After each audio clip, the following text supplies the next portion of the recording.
ایک حدیث میرا دل کرتا ہے آپ کو یاد ہو جائے. مستدرک للحاکم میں حدیث ہے. حضرت انس بن مالک رضی اللہ تعالیٰ عنہ فرماتے ہیں ایک بھائی حضور کی بارگاہ میں بیٹھا رہتا تھا. نکما نہیں تھا. شارحین حدیث کہتے ہیں کہ کسی مجبوری سے وہ کام نہیں کر پاتا تھا، یا کرتا تھا تو کام آگے نہیں چل پاتا تھا. ذہنی صلاحیت ہی شاید زیادہ نہیں تھی. یہ حدیث مشکات میں بھی موجود ہے، مستدرک للحاکم میں بھی موجود ہے. حضرت انس بن مالک رضی اللہ تعالیٰ عنہ فرماتے ہیں وہ حضور کی بارگاہ ناز میں بیٹھا رہتا تھا.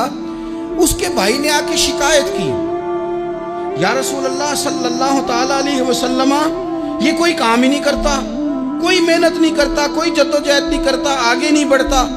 مجھے اس کی ضروریات کی کفالت کرنی پڑتی ہے، مجھے جدوجہد کرنی پڑتی ہے، مجھے اس کے معاملات کا خیال رکھنا پڑتا ہے، آپ اسے سمجھائیں. تو حضور نے بہت سارے لوگوں کو سمجھایا جو کام نہیں کرتے تھے.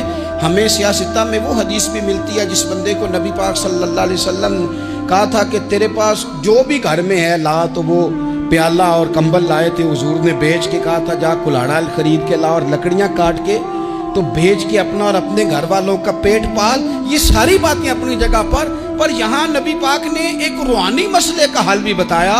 اللہ کے محبوب علیہ السلام سے عرض کی حضور یہ یہیں بیٹھا رہتا ہے اور سارے ہی کام مجھے کرنے پڑتے ہیں. تو حضور نے نظر مبارک اٹھا کے بھائی کی جانب دیکھا جو بھائی کا شکوہ کر رہا تھا.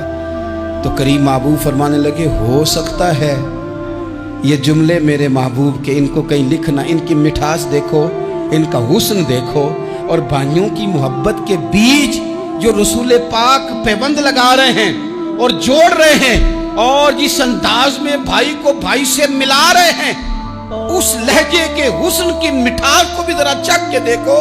حضور فرمانے لگے ہو سکتا ہے رب تمہیں جو رزق دے رہا ہے وہ اسی بھائی کی وجہ سے دے رہا ہے. بھائی پائیاں دے ویری ہوندے تے بھائی ہی پائیاں دیاں باواں.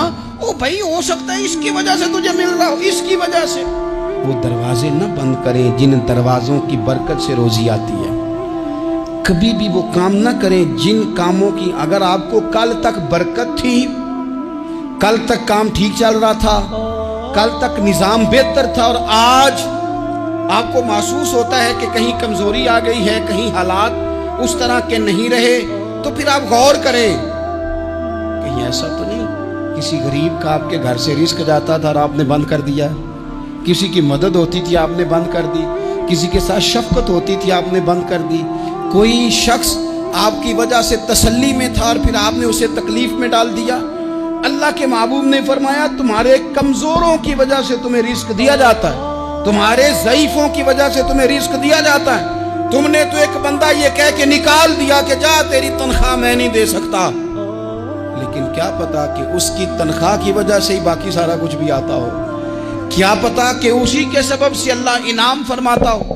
لہٰذا ان روحانی مسائل کا بھی تھوڑا سا خیال کریں.